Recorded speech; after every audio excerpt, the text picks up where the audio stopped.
welcome to my channel. My name is Willow Rose Moondancer, and today I want to talk to you about sustainability.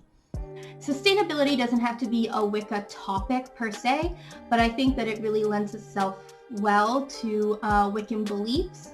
So I'm going to start off by talking about what it is, and then we're going to talk about some easy ways that you can implement more sustainable things into your life. So when I looked up what is sustainability online and I looked at the dictionary, we got two main answers. One being the ability to be maintained at a certain rate or level, and two, avoidance of the depletion of natural resources in order to maintain an ecological balance.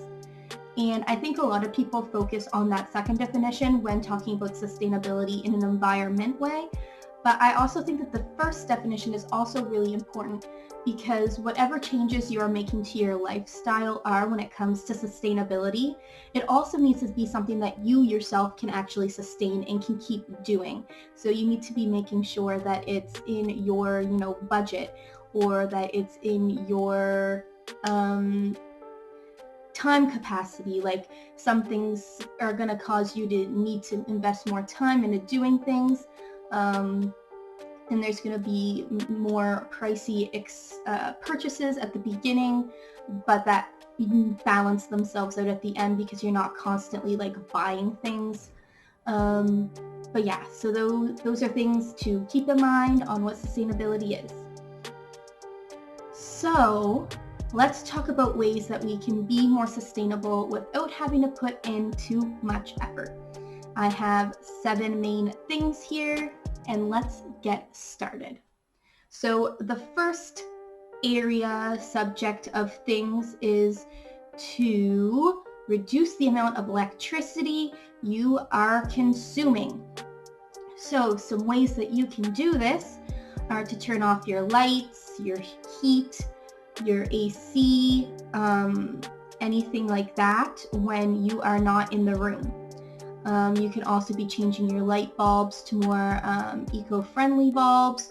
You can get dimmer switches, which allows you to control how much light is coming from your bulbs, which therefore also affects how much electricity is being used. You can also make sure that you're unplugging anything like radios, toasters, coffee makers, etc. that aren't being used at the time. And you can also turn power bars off when you are not using them as well. Those actually take up a lot more electricity than you think. Oh, and the last thing that you can do is you can get dual flushing in your toilet to minimize water. I know as a kid we had them. There was one for when you pee and one for when you do more. So that's another way of, conserving power, conserving water.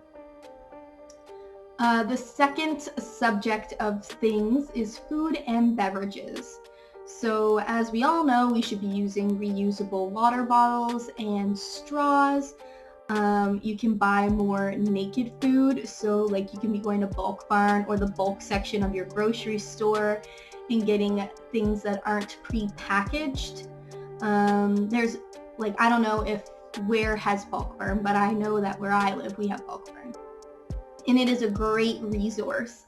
You can get pastas, you can get baking ingredients, you can get snacks, you can get peanut butter and honey and all that kind of stuff there. And the last thing for the section that you can do is you can start buying Tupperware containers, and instead of using cling wrap, you can use the beeswax wrap that you can get, because it's reusable and you can just wash it. Oh, my nose is so itchy. The third subject that we can talk about is transportation. This one's pretty self-explanatory. If you don't need a car, don't get a car kind of deal. Drive it the least amount that you can. When buying cars, skip the greener options. You can bike, you can walk, you can take public transit, you can carpool. So my partner and I, we have one car for the both of us that we share, and I take him to school or work every day, and I drive myself to work. And then if he needs to go to school when he's at work, or if he needs to go to work when he's at school during the day, he just walks, and then I pick him up at the end of the day and we go home together. And that's kind of what works for us. We also have a more eco-friendly car, as we have like a car that has regular mode, eco mode, and sport mode, and we keep it in eco mode. Oh my goodness, my nose. The fourth subject for today is shopping. This is a big topic. It covers a lot of different things. First, we'll start off with like food.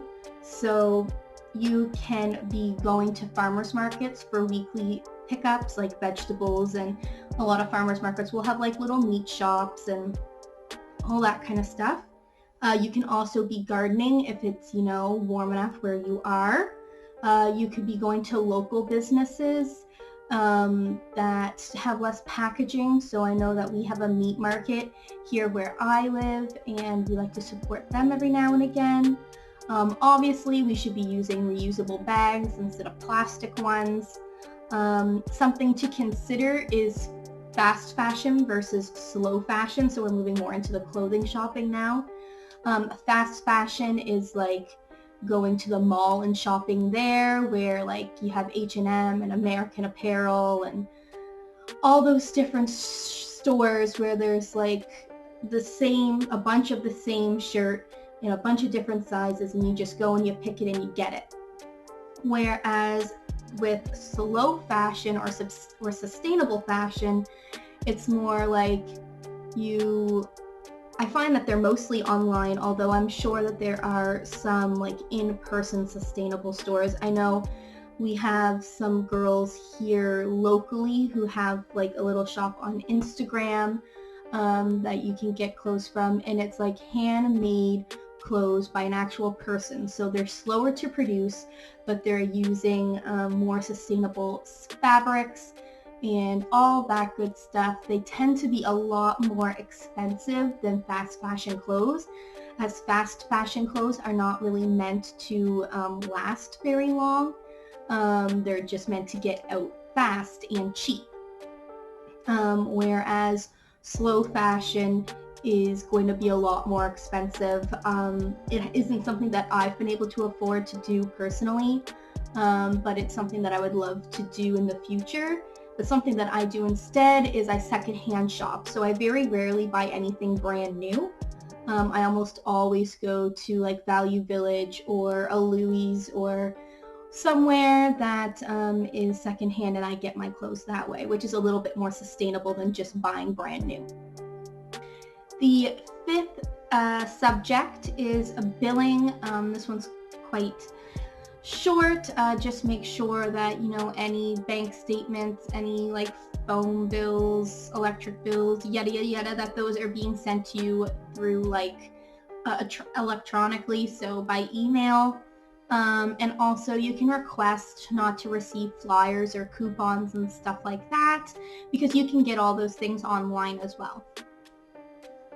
The sixth thing, and also one of the biggest topics, is cleaning. So when I say cleaning, I'm talking about like hygiene. I'm also talking about like cleaning your bathroom and clothes and all that stuff as well. So you can firstly get bamboo toothbrushes, which break down rather than the regular plastic toothbrushes. You can also use like bar soap instead of using like body wash. That was a really hard change for me, getting rid of body wash, because I don't like the way that a lot of soap makes me feel squeaky. I don't like that squeaky clean feeling. I like feeling slick. But I have found that Dove soap has really helped with that, because it's got a lot of moisturizer in it, so it doesn't make me feel like I'm sticking like this. For other types of cleaning, you can wash certain items less. For example, towels and jeans and sweaters don't have to be washed after one use. And as well, you can hang dry things, and instead of using like bounce sheets or static sheets, you can actually buy wool static balls, which can replace bounce sheets, and you can even put like little essential oil drops on them to scent your clothes as well. And then the last two things is you can use rags instead of paper towels, or like napkins instead of paper towels. And then you can also make homemade cleaning supplies. There are tons and tons of like recipes on like Pinterest and stuff on how to make natural cleaning products, which is better for you and your home anyway. And the last subject we're going to talk about is the seventh thing, which is reducing waste.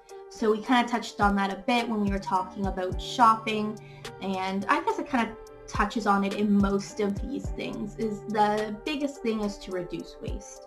So you want to make sure that you're recycling your paper and your plastics and your glass and all bottles and all that jazz. If you are capable, you might want to compost. I know where I am originally from, composting was mandatory, and we had green bins that you would put at the end of the road every week with your compost in it, and there would be someone come and pick it up and take it away, and you do that forever. But where I live now, composting isn't a thing. It's slowly starting. There's one lady who runs a little business where you can pay like $10 a month or something, and she'll come and pick up your compost and do stuff with it, which is definitely something that I've been thinking about doing.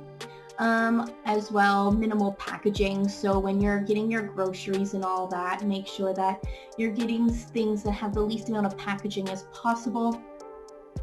And lastly, it's really good to learn how to fix things instead of replacing them. So learning how to sew so you can fix your clothes instead of just buying new clothes would be really good, or investing the money into getting someone to fix them for you, that kind of thing. But yeah, that is all I have for today's video. I hope you enjoyed. Make sure you check me out on Instagram at Willow Rose Moondancer so you can stay up to date with me in my everyday life.